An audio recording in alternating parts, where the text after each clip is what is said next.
The views and opinions of the guests of Veterans Archives do not reflect the views and opinions of Veterans Archives, its subsidiaries, or its partners.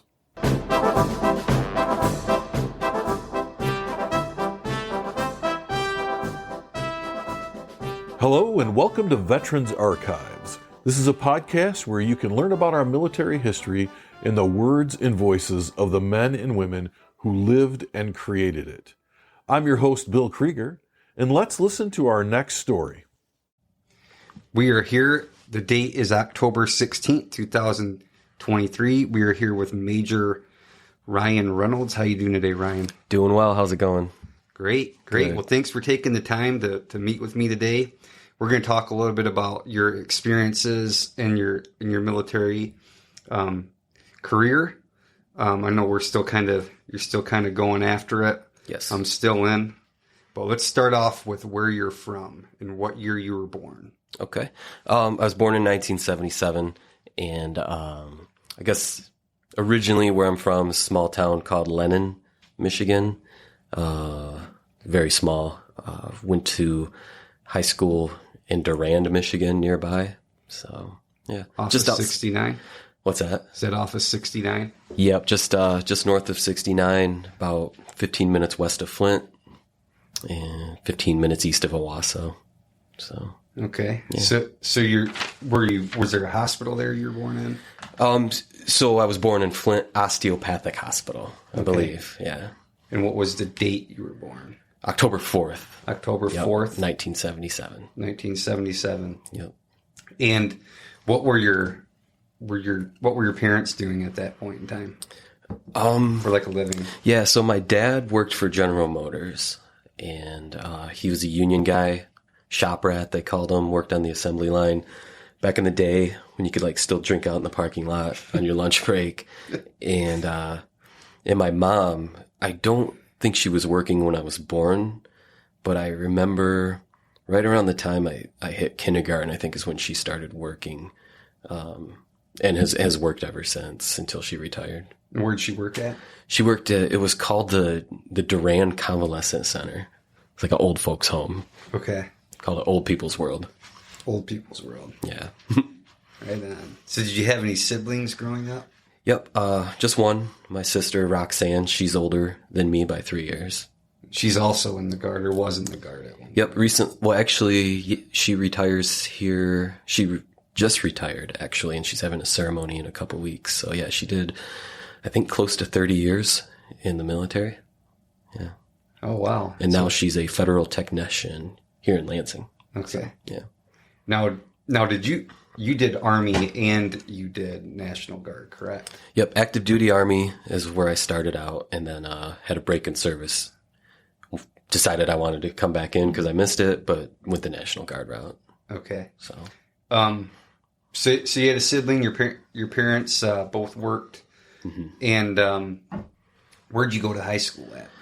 I went to high school at Durand Area High School, is what it was called. So to kind of back up, I started out elementary school at Swartz Creek. Okay.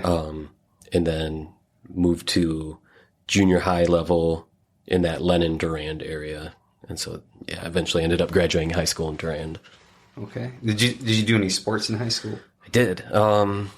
I did cross country, wrestling, and track. So just kind of running was always my thing. Wrestling was just kind of an in-between sport to keep in shape between the two.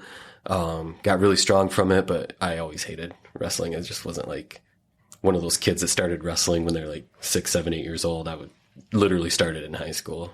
So had some catching up to do. Yeah. But those are like perfect sports for if you're going to join the military. Oh yeah. If you can run and have endurance. Yeah. You're already halfway there. Yeah, absolutely. So you're in high school, and at what point do you decide to join the military? Also, you said your dad was in, right? Correct. Yeah. Okay.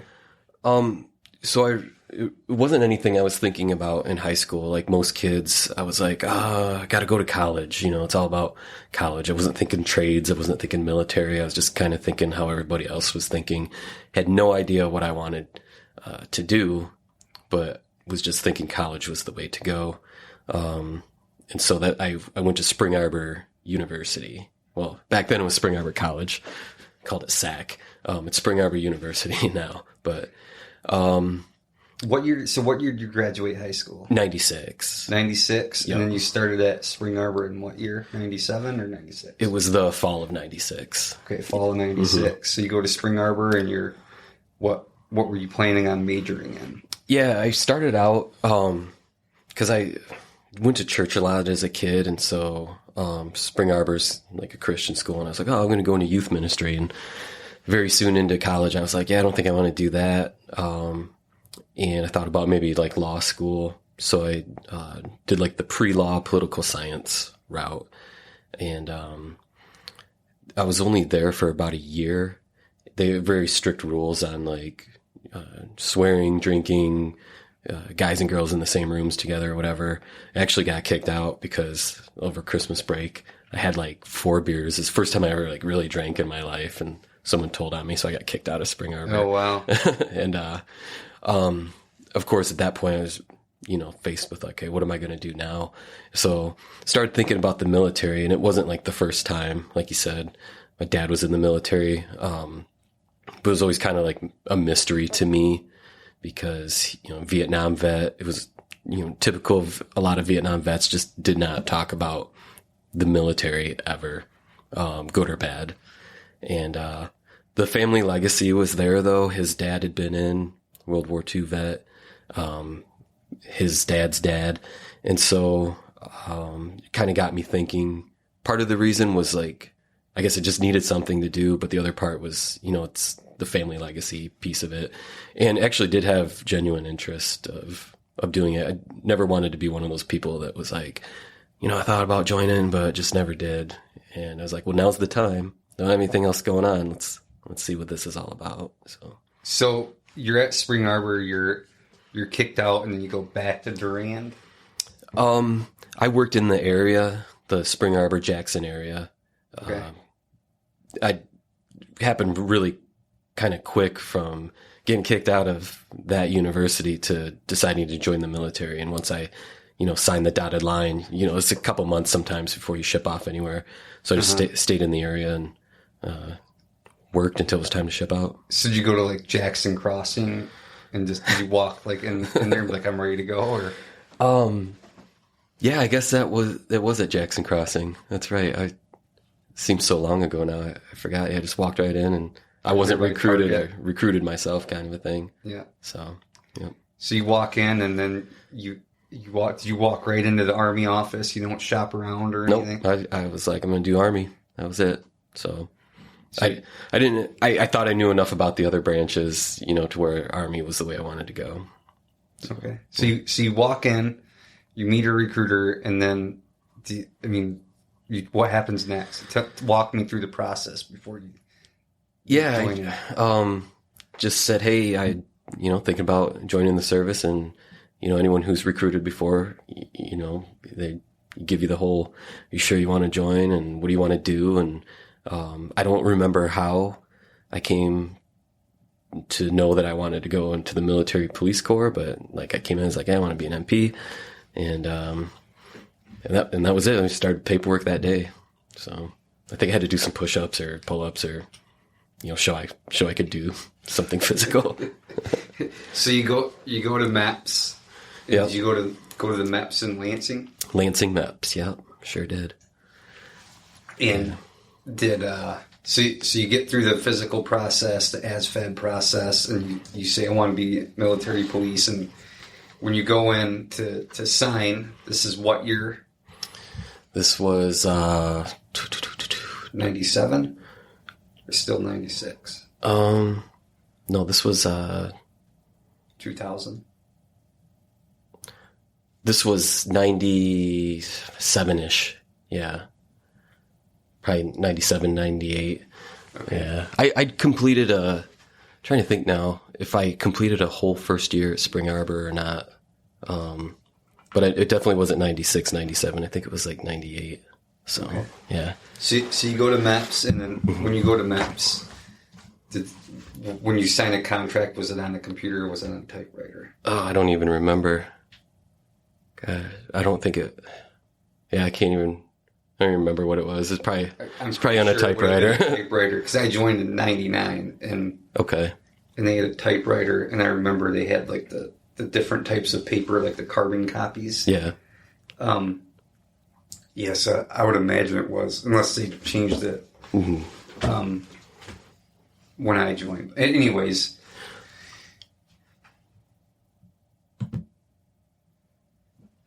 okay, so back it up a little bit. Like, what was your timeline between? Yeah, sorry, I was getting my dates confused there, because, well, almost being like 20 years ago for one, but also after that first year or so of college, kind of bouncing around jobs for a little bit as well. 2000 is actually when I went into basic training at Fort Leonard Wood for the whole MP thing. Yeah. So you go to Fort Leonard Wood, you get on a plane. Is it your first time on a plane? No.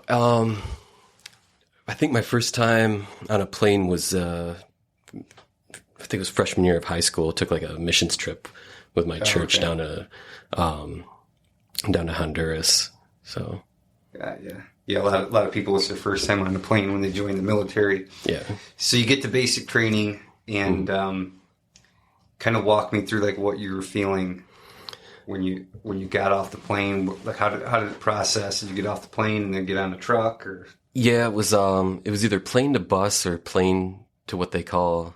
It must have been bus first because I can't imagine the cattle trucks as we call them being at the airport. But remember getting on a bus, tired, hungry. It felt like the longest day already, and then still kind of knowing like this day's probably just getting started. Mm-hmm. And I also remember too, just having joined a few years out of high school, like graduated in '96. Military at 2000, so I'm already feeling like I'm the old guy of the group because I think typical age was like 17, 18. There's a handful of us that were like, a few years older. So you were like 22 when you got there? Yeah. About, was that 18? Yeah, about that. So 22, and you're the old guy. Right. 22. That's just how it feels, Yeah. Looking back at that now, it's kind of ridiculous, but it's like getting called grandpa and stuff. Yeah. 22 years old. Funny. Yeah. So you get off and the cattle truck. Let's talk about the cattle truck. Yeah, definitely a new concept. Basically, just see how many people you can fit into those things you see driving down the highway with horses in the back. You got people sitting down, standing on chairs. Not to the point of suffocation, but it's just like, okay, well, this is a fun way to travel. It makes you realize you're not in Kansas anymore, for lack of a better term. So what happens when the cattle truck stops?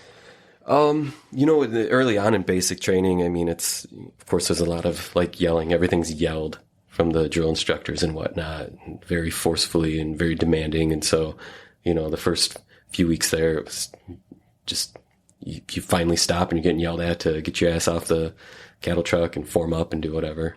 So hard, move fast, hurry up and wait. All of that. Yep. Yeah. So. And is there anybody, do you remember your drill sergeant's name? I do remember one. His name is actually Drill Sergeant Brooks. Oh, that's awesome. Yeah. It's been really cool. Yeah, all the Brookses are cool. And I remember him just because, like, for a couple reasons. He was the most intimidating. And for anybody who's gone through basic training, you know the game now. It's like super intimidating at first, but as the weeks go on and you get more comfortable, there's that rhythm built. You get a little more confident talking to the drill instructors and whatnot. And I just remember this guy. He was a good leader. He was huge. He would yell at you, but he'd also make jokes that you couldn't laugh at, because you're supposed to be, disciplined and whatnot. Yeah. But just a good guy, and would really take the time to work with you while also like dragging you through the dirt. So he broke you down and built you back up. Yep. And, on the day of graduation, it's like the drill instructors are like, they do a 180. They're like normal people. They talk to you like normal people and, tell you congrats and stuff like that too. So I think that was my first experience in the military where I was like, things aren't always what they seem. There's things you have to do in training, but at the end of the day, everybody's still normal people going home to their, families or doing whatever. So. Yeah, absolutely. So you finished basic training. Is there anybody that, other than Drill Sergeant Brooks, that you remember that like made an impact, or like a battle buddy that you hung out with while you were there? Yeah, there's two. One I can't even remember his first name. I think it was Nick LaFontaine was his last name. Last name you couldn't really forget. Just we hit it off like really well. We don't talk anymore. It's kind of like anything else. It's almost like going to a summer camp where it's over and you're like, oh, we're gonna keep in touch and be best friends. And we did for a while, but you just go so many places and meet so many other people, and sometimes things just fizzle out. But yeah, he was my buddy. I mean, we did everything together. We excelled at something together, or we got beat down for something we didn't do together. Yeah. But it was always him and I together. And my bunkmate, I remember especially, and I wouldn't name him even if I could remember his name. Was just a kind of a polar opposite example of somebody that was like always late and always doing things wrong and, screwing up. And because he was my bunkmate, like, we're supposed to help each other out. And I was kind of always, I was always worried he was going to make me look bad, but it didn't. I had a number of leadership positions in basic training and was like eventually the company guide over all the platoons in basic there towards the end. So that's awesome. So company guide, that's platoon guide, right? So you got each platoon. I think there was 3 platoons. Each had their own guide, and then the company guide, which was the position I ultimately ended up with, was the overseer of the 3 platoon guides. So yeah, it was like an honor for basic training. Yeah, be pretty good to be selected for that. Yeah, because if you're confidence in you. Yeah, because if you're in those positions at the end of basic training, that means that's your position during the show in front of the family when they come during graduation. So I thought that was kind of cool. Yeah, that is cool. Mm-hmm. Something to be proud of. Yeah. So you finished basic training in what year? What remember the date that you graduated from basic training? Yeah. There was, I don't remember the month, but that was in 2000 because I remember shortly thereafter. Going to Germany, and that was in the year 2000. So you go to Germany. Where do you go in Germany? I was in Ansbach, which is a very small town in Germany. I'm an MP at this point, so I got assigned to 1st MP company, and they had their platoons kind of spread all over Germany. So I'm pretty sure I ended up in the smallest town in Germany.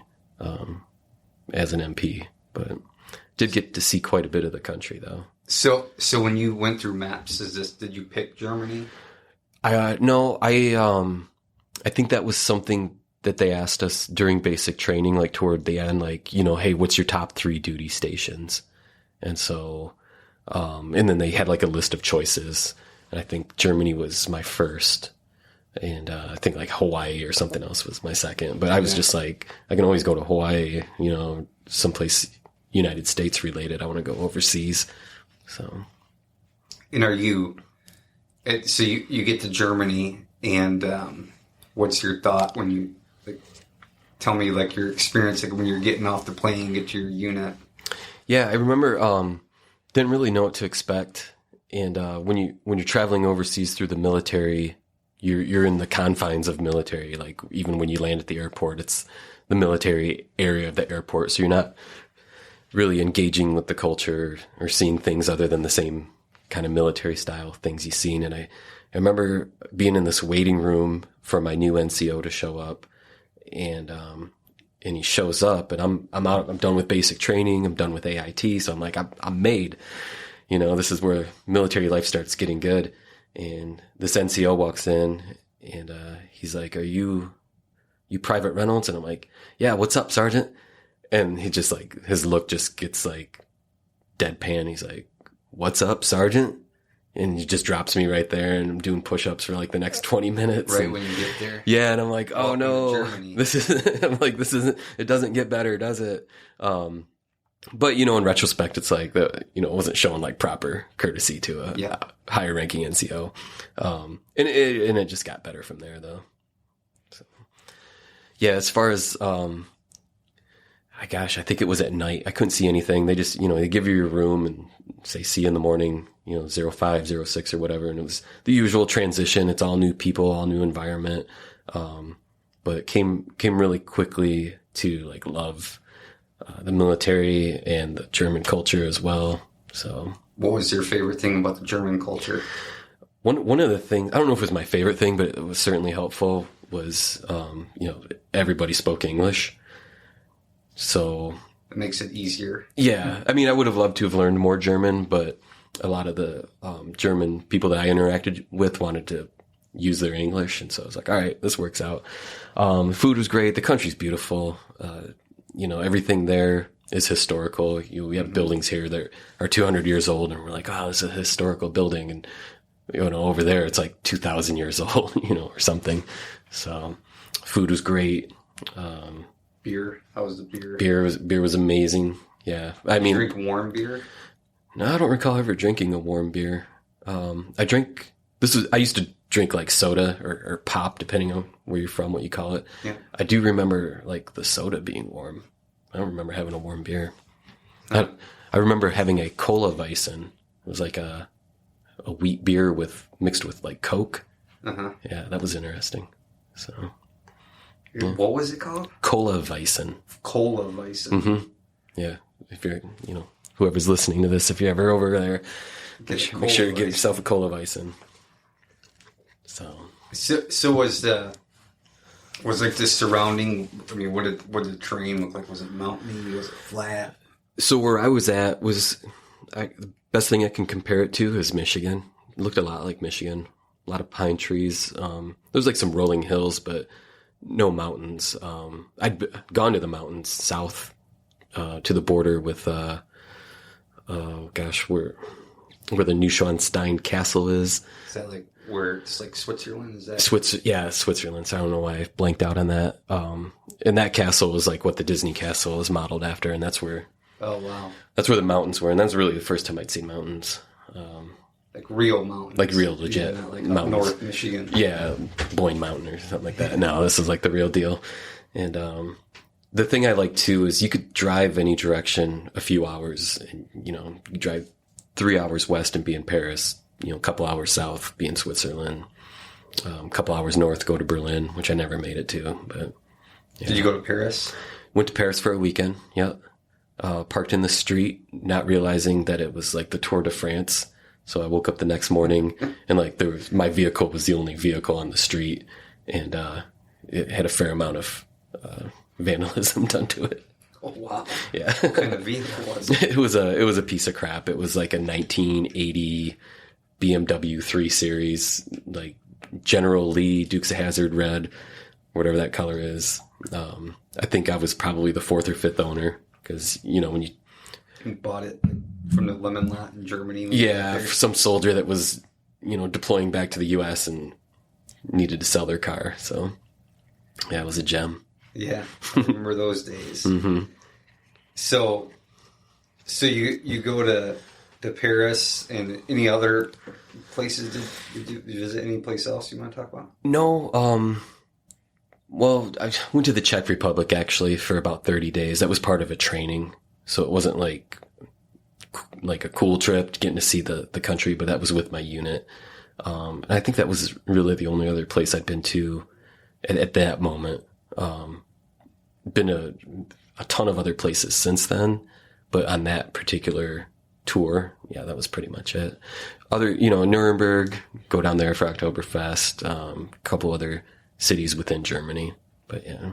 I was still young, knowing what I know now and like how easy it is to get anywhere traveling, and having just branched out more, it probably would have been a lot of other places.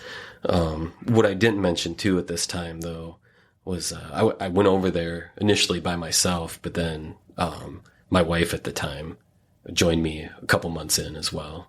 So did you get married prior to going to Germany, or? Yeah, in the small amount of time between finishing basic training in AIT and leaving for Germany, got, what do you call it, shotgun ceremony or courthouse, whatever. Shotgun yeah. wedding. You got married to my kid's mom, and she was coming to Germany. So she comes to Germany, and yeah. And is it just you two the whole time in Germany, or? Yep, no kids yet. It was just her and I, and while we were there, this 9/11 took place, and so that was always it always seemed like anytime something would go on or whatever, I was always like an hour or more away. And so I distinctly remember 9/11 because I was about 2 hours away that day on another post. Mm-hmm. And they were just getting ready to shut that post down with everything going on. So I grabbed a GSA vehicle and hit the road so I could get back to Ansbach where she was at. And it was just a real interesting time. Yeah, it was a very scary moment for anywhere in America or any American. Yeah. Especially if you're overseas, that would be probably scarier. Yeah, you don't know at that point, like, is something going to happen here too? Is the whole, anybody American, U.S. being targeted today? Mm-hmm. All this other stuff going on. So, yeah. And then just being so far away from home, you don't really have the full scope of the situation. Yeah, and like cell phones aren't really around there. No, you're watching it happen on TV, but the minute you leave to drive 2 hours, and you don't know all the radios in German, so you don't know what's being said.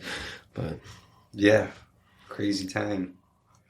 So 9/11 happens, mm-hmm. and you're in Germany. At what year do you end up getting out, and why do you get out?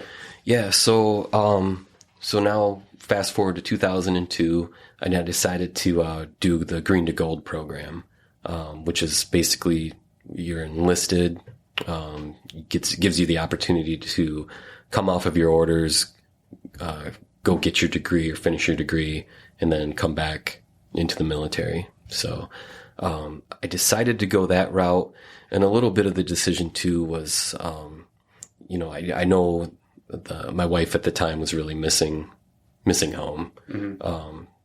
I don't think she had anything against the military or Germany by any means, but just, her whole family was back in Michigan. So, it was a hard transition, something I hadn't really thought about, by bringing her over in the first place is, maybe she's going to miss her family, Mm-hmm. But she did. And also for me, just kind of, finishing up the college thing, was always on the docket as well. And so, got that packet together and got accepted to the Green to Gold program, and then we left Germany. Okay. So you leave Germany. Mm-hmm. You're doing the Green to Gold program, and where do you end up going to college for that Green to Gold program? Yep. So didn't even bother looking at Spring Arbor, which I don't. For obvious reasons. Yeah, and maybe they would have taken me back, but I just at that point I wanted to go to a school that wasn't necessarily like religiously affiliated, and that I felt like offered more academically. So I enrolled at Albion College here in Michigan. They did not have an ROTC program though, because part of Green to Gold is like, you go back to where you're from, you're essentially joining ROTC. So I had to do ROTC at Western Michigan, in Kalamazoo. Yeah. And where were you living when you came back? In Jackson. So I was living in Jackson, schooling in Albion, ROTC in Kalamazoo.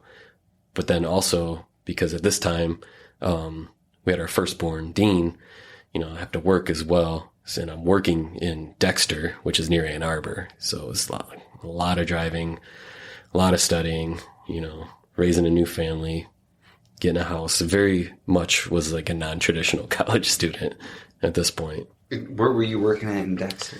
I was like a assistant manager at grocery chain, Polly's, Country Markets. Yeah. So you're there and you go to college, and what year do you end up graduating from college? Ended up graduating in 2005. because I already had a little bit of that Spring Arbor education underneath my belt. So thankfully I didn't have to go all 4 years, and finished with a degree in political science, because I still kind of thought that would be a good backdrop for a law degree someday, which was something I was still thinking about doing. But So you graduate in political science. You're at Polly's Country Market still. Is there any other anywhere else you worked at? Nope, I worked there all through college, and then I didn't want to keep doing that now that I had a degree, and so I also at this point decided that I wasn't going to finish the Green to Gold program, though, because of, by this time I think I had 2 kids and another on the way, and so I did have to pay back my Green to Gold scholarship money, which was fine. I was getting grants and stuff anyway, but it just wasn't the time to necessarily go back into the military, and I knew that just with everything else going on, and still wanted to do right by the kid's mom and by the kids themselves. Yeah, kids change everything. Yeah, they really do. And so from there, I got a job as a district manager with Aldi, having still been in that kind of grocery background, and just knew I was going to go back in the military. I just didn't know in what capacity. And, a couple years later, figured that out when I joined the National Guard. So you joined the National Guard, and are you doing 1 weekend a month? Are you Yep. MP? What's your rank? So I came back in as an MP. This was 2007. I came in as an E5.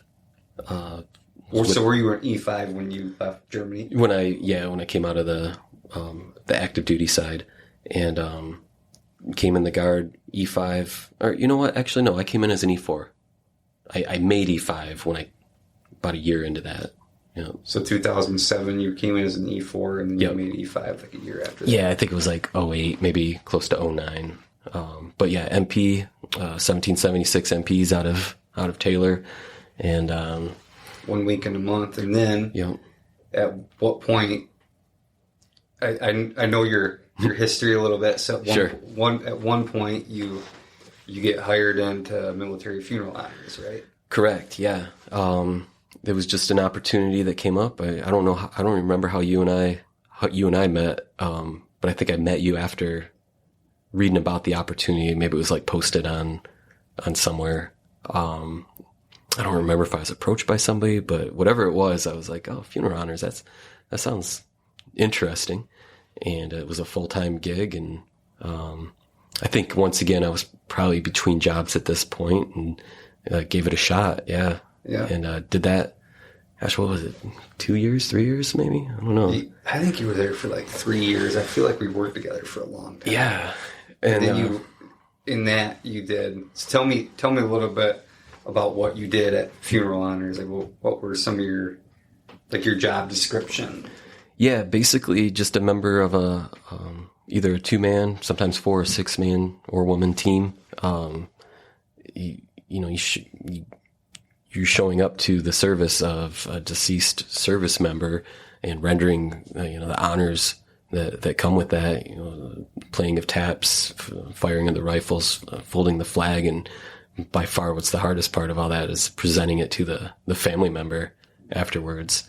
And, just of all the things I've done in the Guard, which is a lot, I think I've been busier in the National Guard and been more places than I ever would have on active duty, moving around 3 years at a time. But of all the experiences, like doing honor guard, I think was by far the most rewarding. Mm-hmm. Absolutely. Like hands down. So, and where were you working when you? Out of Battle Creek, Fort Custer. And then, the services, a lot of them would take place there at the National Cemetery in Battle Creek, or private, funeral homes, and then a public cemetery and whatnot. And you would travel around, like, what was your territory? Territory is kind of fluid because, it was like between Jackson and Kalamazoo, primarily, but then you'd go as far as, southwest as Niles, Other teams around the state, like the Detroit team, might need some help. So you're going to Detroit, going up to Lansing. Mm-hmm. So, we, for the most part, stayed within our territory, but it wouldn't be unusual to drive a couple hours elsewhere. Pretty sure he did one in the UP one time too. Maybe. I don't know, but yeah, it was always worth it though. So when this is 2008 through like 2010-ish. Yeah, because... And this is during the war, the Iraq-Afghanistan war. Did you pick up anybody killed in action? Tell me about those experiences a little bit. Yeah, those were always so hard, because it was usually someone you knew or knew of, and younger, which means, any spouse, for example, was usually younger as well, and the parents are still alive. And it was behind the scenes, like just a very involved process because, you need to rehearse getting this casket off the plane and transporting the casket to the funeral home. And it's not a 2-man team at that point. You're dealing with, 6+ people, sometimes 10, 12, and it was, those always really just brought home like what we do in the military, this as the ultimate sacrifice. And to be a part of that, it was an honor. It was sad, of course, but it was an honor to be able to, remember that person in the way we do. Mm-hmm. And you were an instructor at one point too for funeral honors, I remember. Yep, for a brief time, because towards the end was getting close to where I transitioned from being enlisted to becoming an officer, which was the end of my military funeral honors service. But yeah, towards the end there, I was proficient enough to be able to teach the new people coming in, the processes and procedures of what we do. Mm-hmm. So one thing that you can't ever train anybody for, and I know this has happened when you and I were working, is the bugle. Because very rarely would you have a live bugle player. And I don't know if I should say this or not, but I think most people do know it, especially funeral directors or people who have gone to a military funeral, that sometimes we don't have a bugle player, so it's a battery operated bugle. And, never misses a note. Never misses a note, but man, I think I can remember at least one funeral where batteries died halfway through, and it's embarrassing because you want that perfect. Yeah. You get one time to do it, right? That's it. Yeah. Yep. And then, you can explain it, but you want to do it again and you want to do it right. Mm-hmm. So. Yeah, that happens. You just want to do anything you possibly can to make it, it's a special moment and an honor. Yeah. Yep. But overall, just good duty to have in the military. Absolutely. So at one point you end up going back to officer candidate school. So let's talk a little bit about that. Yeah. It seems like anytime I've had to put something on hold, it's always still there. Like you need to finish this. And I knew at some point if I was going to stay in the military in the National Guard, I was going to go on from being enlisted to becoming an officer. And so that's what I did, except instead of doing the ROTC route, because I already had a degree, joined Michigan National Guard's officer candidate school. And, I was able to still do honor guard while I was in officer candidate school, but once I commissioned, I had other things I wanted to do. So, but yeah, that was it. Sorry, go ahead. Oh no, you go ahead. I was going to say, so that was right there at Fort Custer where you worked. Yes. And you were doing that as you were going through funeral honors. And at this point, do you still have 2 or you have 3 kids? At this point, 3 kids. Yep. Dean, Joseph, and Sophia. And you were no longer with Jamie? Nope. Yep.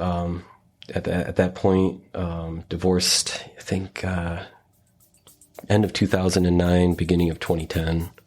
Yeah, we had gotten divorced, so. Let's take a quick break.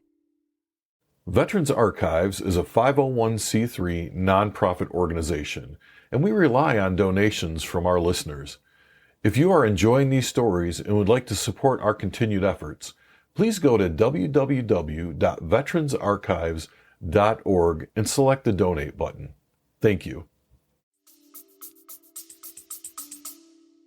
Okay. So you go through officer candidate school, and you get commissioned. Mm-hmm. And what happens after you get commissioned? You start working at Fort Custer outside of somewhere other than funeral honors? Yeah. About that. Gosh, that seems like forever ago also, but I got my commission, and I will say officer candidate school, I thought was worse than basic training. I would do basic training over again 1,000 times. Most people I've talked to be like, yeah, I would never go through OCS again. It was tough. I think it was tough because physically it was a little more demanding. They were tougher on you, but I think too, it was tough because when you get to a certain point in your enlisted career and then you have to go back and like regress to being treated like a private again, like a private all over again. That part of it's tough as well. But I got my commission, and one of the first things I remember doing was deploying with the 3rd of the 238th GSAB over to the Middle East. I'm trying to remember what I was. What type of unit was that? That was Aviation aviation. unit? Aviation. And they were out of where? Grand Ledge, Michigan. Grand Ledge. Yeah. What year did you say that was? This was like 2012 or 2014. I don't know. I'm getting old. Can't remember things like I used to. But that was the first thing I remember. I was still a lieutenant. I was still a butter bar lieutenant, and came to this unit, and they had a spot on the deployment that they needed to fill. It was kind of like, didn't matter what your MOS was, because I'd gone from MP at this point. I decided as an officer I didn't want to do MP stuff.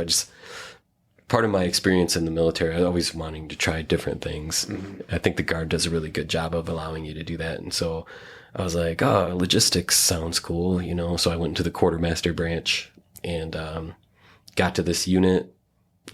Very shortly thereafter, they're like, hey, if you want to deploy with us, let's do it. And I was like, okay, I hadn't deployed yet, and I wanted to get overseas and get a deployment in. And it was the whole thing, having to explain to everybody, oh yeah, I got command directed, when really I didn't.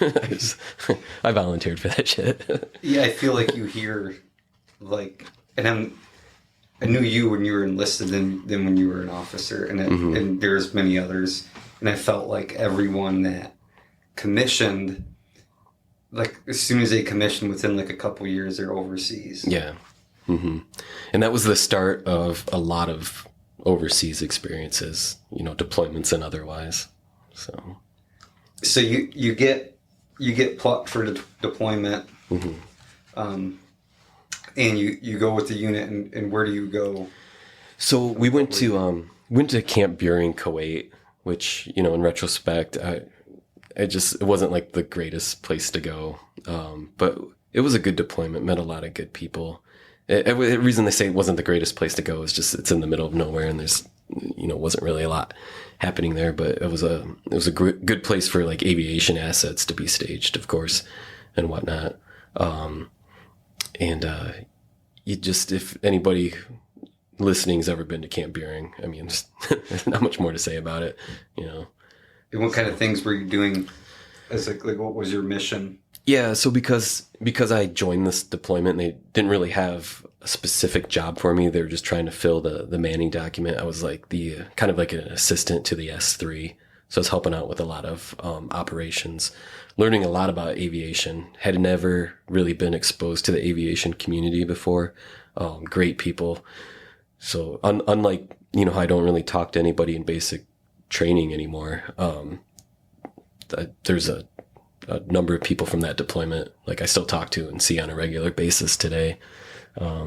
Just a good group. But who were some of the people that you were close with on that deployment? Well, one is his name's Tony Kruckerberg, and just like my boy. Like, you know, you meet people and you're just like, we're brothers separated at birth kind of a thing.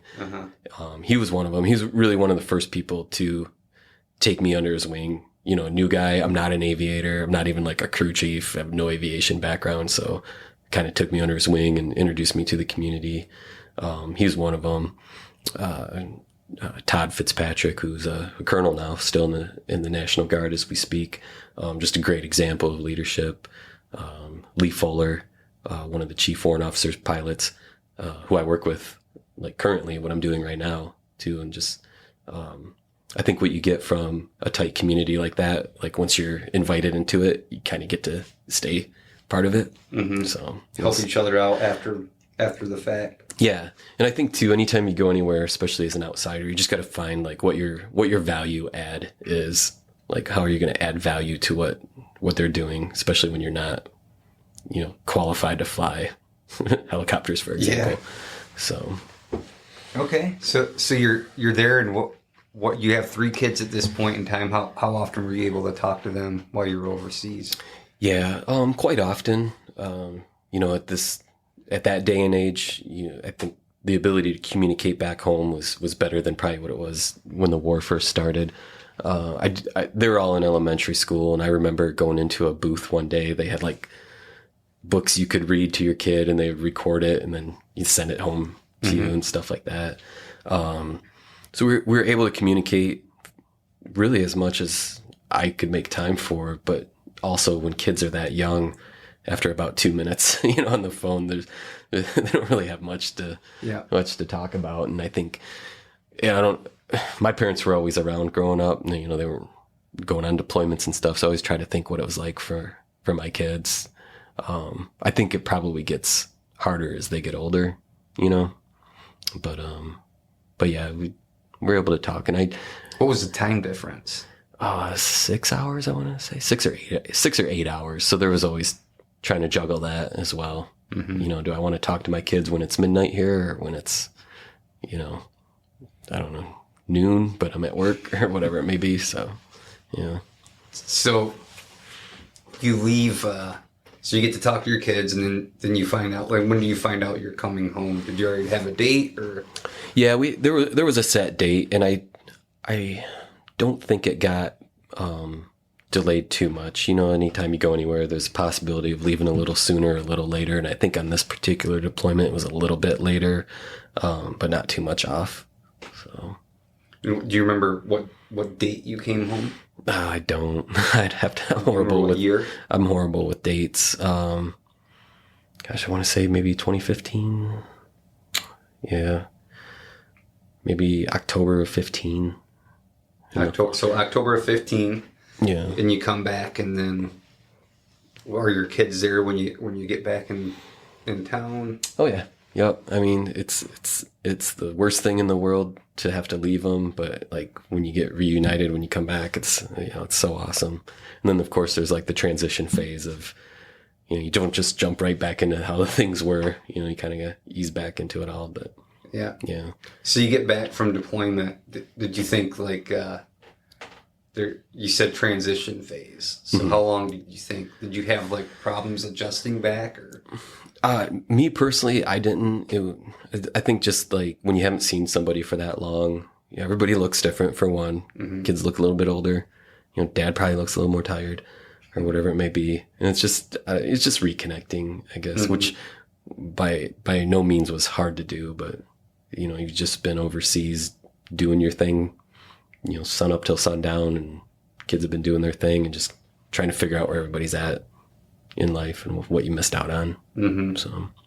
So when you come back, what do you go back into? Like, what are you doing for work? Yeah, so I came back, and I don't remember if it was a call or an email, but someone was telling me about this program called Master Resilience Training. It's new to the military. It was based on like positive psychology programs from a great school, from UPenn. Yeah. And said, hey, we're putting a team together of like 20 people if you're interested in being one of the instructors. And I was like, yeah, let's do it. So, and ended up doing that for a few years. You know, Where was that at? that was out of Fort Custer as well. And I never joined the National Guard to work full time for the National Guard, but things just kind of would come up and be like, yeah, that sounds interesting. Mm-hmm. So we'll do that. So was there anybody in particular, like anybody you feel like you made an impact on during that Master Resilience course as an instructor? Yeah, I couldn't think of by name because it was it was a 2-week long class, and every class would have about 80 to 100 people in it. And, 2 weeks later, another group would come in. And so in general, just reading the feedback from that course, it was always like just positive comments, like really good course, best Army course I had ever been to. 'Cause we really had a lot of flexibility to not be like Army as far as like courses Super scripted. Yeah, that's a good way of putting it, like super scripted. It was a fun course for one, which was unusual for a lot of people. And, but it was also like a really like deep course to challenge people to kind of go deeper, with the way they think and whatnot. So, and then as far as the team that I was a part of, I think we all just really positively impacted each other. Again, it was another one of those experiences where I still talk to 90% of the team today, or see them or work with them still. So. Who are some of those individuals? Got Brian Seville. I remember him. You remember Seville? Just a good leader, funny guy, but genuinely cared about his team. But also, when it was time to work, it was time to work. Sean Cook, who I work with in a different capacity today. It's kind of funny because I work with someone from my first deployment, someone from MRT, like all what I'm doing right now with Northern Strike, and Amanda Striegel, Darren Spoon, Jimmy Sutton. Not doing justice to the rest of the team, but to name a few, like those were my key people. That's awesome. Yeah, good friendships. Yeah, I like how the Guard is. You're like one big family, and if you leave one place, you're going to know somebody at the other place. Yeah, that you probably work with. Yeah, it's big, but it's small, and even from other states, you can see people you worked with on some deployment, and then you'll see them at like some National Guard conference or whatever. Yeah. You all look out for each other. Mm-hmm.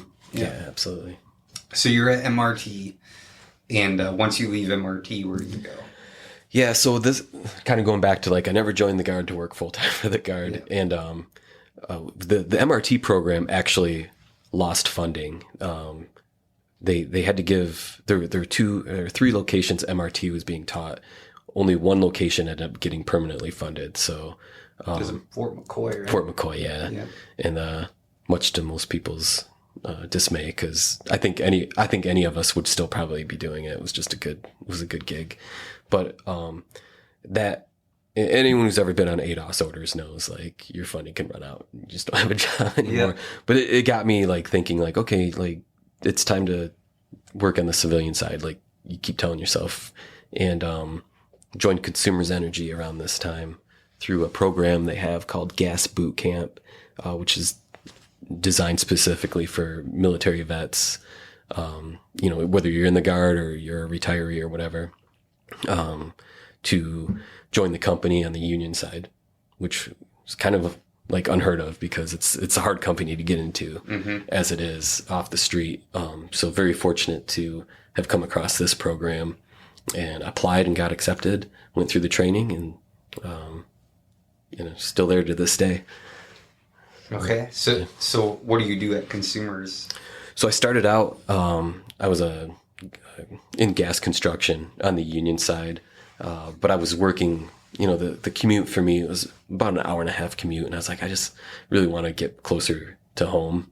And so after about a year of that, I jumped over to the company side, became a manager for gas distribution.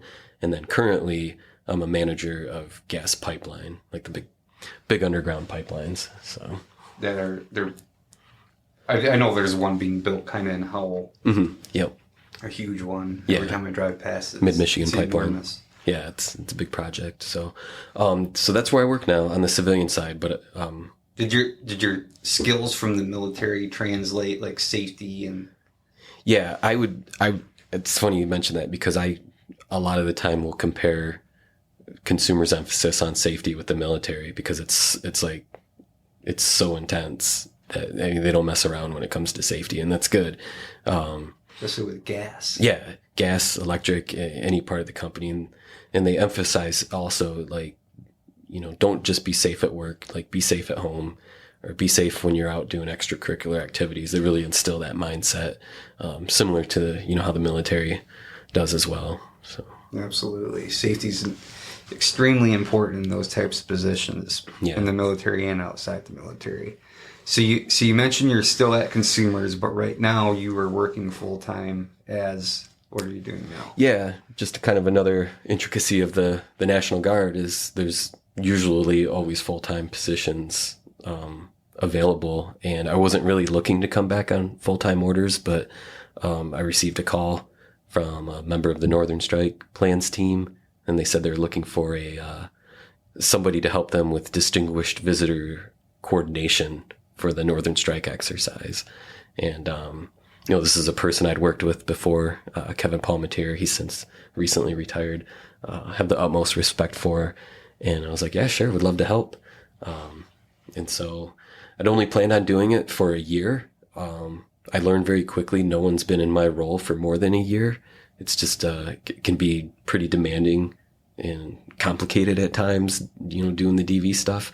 But I did it for a year, and I was like, you know what, I actually really enjoyed that. So I said, I'll give you guys one more year. We'll see after that. So you said DV? Yeah, distinguished visitors. Okay. Yeah. Mm-hmm. Okay. So, what is Northern Strike? Tell me a little bit about what's the mission and what's the purpose of it? Yeah. So, Northern Strike, it's basically a large scale exercise that takes place up in Camp Grayling and Alpena. Every year there's 2 rotations, one in the summer, one in the winter. Winter rotation's a little bit smaller. But it's the point of doing a winter rotation is to introduce units to like closest we can come, to like an Arctic environment, extreme weather and whatnot. And then during the summer rotation, we have units from all over the country, all over the world, really, that will come and train, and it's basically like a large Cowfex. It'd take too much of the interview to explain everything that goes on there, but it's, it's JNTC accredited, premier exercise. So I'm happy to be a part of it. It's awesome. So you kind of bring in like a ton of different cross-functional teams and countries, and Latvia is one of them, right? Yep. Latvia is one of them. Lithuania, we got the Brits, and every year it seems like there's... So the Brits, you've worked with the Brits. Yeah, I've like I said, I work on the distinguished visitor side of the house, so I don't work directly with the Brit military, but other than coordinating their DV visits. But yes, I've met a handful. So I might have a weird question. Yeah, sure. So do they stop to have tea? Someone told me like they worked with the Brits. And they would stop everything to have tea. I have not witnessed that. Maybe that's something I'll ask next year. We'll see. Okay. So, but no, great dudes though. Good group.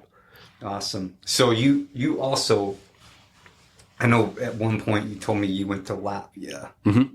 Yeah. And what were you doing in Latvia? Yep. Sorry to back up. Oh no, that's fine. I spent about 5 months in Latvia. It was sort of like an LNO, like a liaison between the Michigan National Guard and the Latvian Ministry of Defense, because Latvia is the sister country for the Michigan National Guard, along with Liberia. And so that was a great experience. Got to see the eastern part of Europe that I'd never been to before, and it's just beautiful over there. But did you meet John McCain there? I did. Okay. Yeah. I remember you posting the picture. Yeah, I still have that photo. And this was I think just months before he passed away. It was John McCain, Lindsey Graham, Amy Klobuchar. All, we're doing a kind of a tour of the Baltics, and one of their stops was Latvia.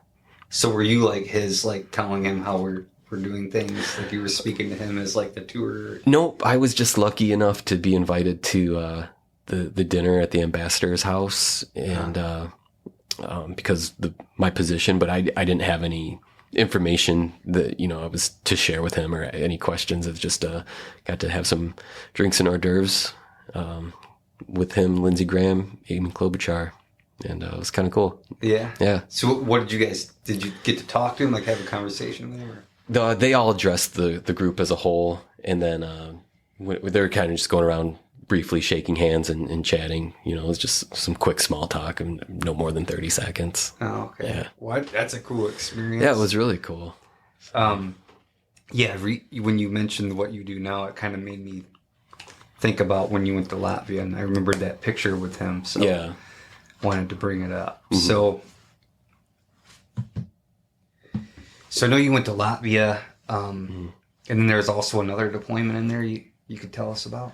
Yeah, it was 2019. This was right around the time COVID was becoming a thing, and 2019 into 2020, went to Fort Bliss for MOB to go to Iraq with my unit. At this point in my guard career, I'm now with like a public affairs unit, which I love.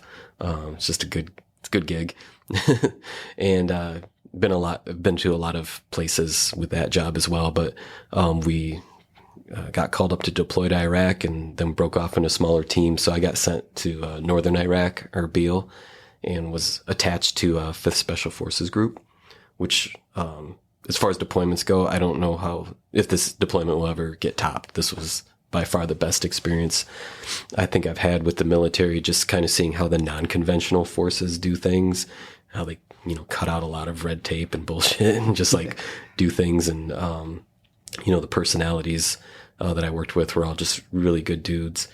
Got to go. They all have beards? No, actually, not where I was at. When I think of SF, I just think beard. Yeah. So, this was working out of the JOC, the Joint Operations Center. So for the most part, everybody kept shaved, but got to go into Syria a number of times, and the teams that they'd have out there, yeah, for sure. But as their public affairs guy, one of the first things I did when I got there was had to take Tom Bowman into Syria. And we were only supposed to be there a couple of days. I think we ended up spending close to a week there just because I didn't know what I was doing as far as getting our transportation helicopter back into Iraq. We ended up hopping on a convoy and just convoying south for a few days before we eventually got back. But that was a good experience. You said Tom Bowman? Yeah, he's the Pentagon correspondent for NPR, and just a good guy. A lot of experience out in the field. In the Middle East reporting, definitely somebody who knows what he's talking about. And we talk even to this day still, especially that's cool. With me being in public affairs. I call him once in a while to see if, you know, he can talk to our unit or something like that. So that was one of the rewarding aspects of that deployment. But also, again, you know, a lot of those guys from 5th Group I still keep in contact with, and just 5th Group is out of where in the U.S.? They're out of Fort Campbell. Yeah, and just great leadership. Learned a lot from those guys, and yeah. So that was that deployment. So when I came back from that deployment, came back to consumers for a bit, and then got asked to help out with Northern Strike. So. Okay, so now you're currently working in Northern Strike. Mm-hmm.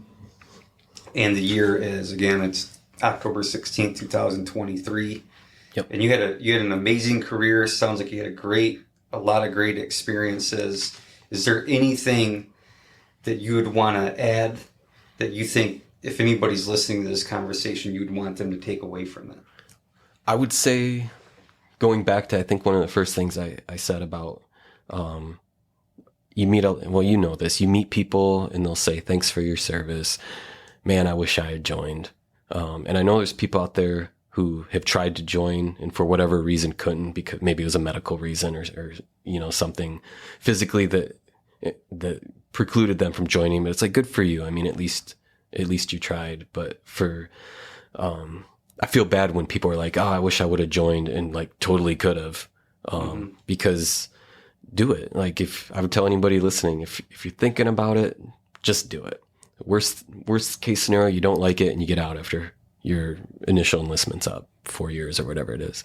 But you'll still have gained valuable experience. Looks great on a resume. And best case scenario, you love it and you stay in for 20 plus years, like, guys like you and me. And, I don't plan on getting out anytime after my 20, probably maybe try to push it to 30 even. So I just don't see a reason necessarily to get out. And, you'll know when the time's right. Mm-hmm. But, absolutely.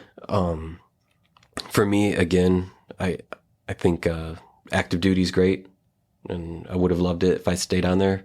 Would have got retired sooner and pension sooner. But I think most of my experiences that I look back fondly on have been with the National Guard. So, but that's what I would leave anybody with.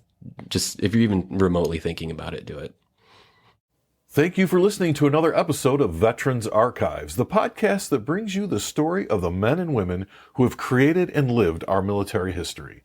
If you or someone you know served in the military and would like to share your story with Veterans Archives, please go to www.veteransarchives.org, select the Apply Now button, and fill out our application, and someone will get right back with you. Veterans Archives is a 501c3 nonprofit organization, and we rely on the donations of our listeners. If you are enjoying these stories and you support our efforts, please go to www.veteransarchives.org and select the Donate button. Any donation is certainly appreciated. Look for Veterans Archives on your favorite social media. We are on LinkedIn, Instagram, and Facebook. Just look for Veterans Archives. Like, follow, and share our page. We'd certainly appreciate it. If you or someone you know is a veteran and you are struggling with mental health issues, please dial 988 and select option 1 for the Veterans Crisis Hotline. Please be sure to tune in next time for the next episode of Veterans Archives.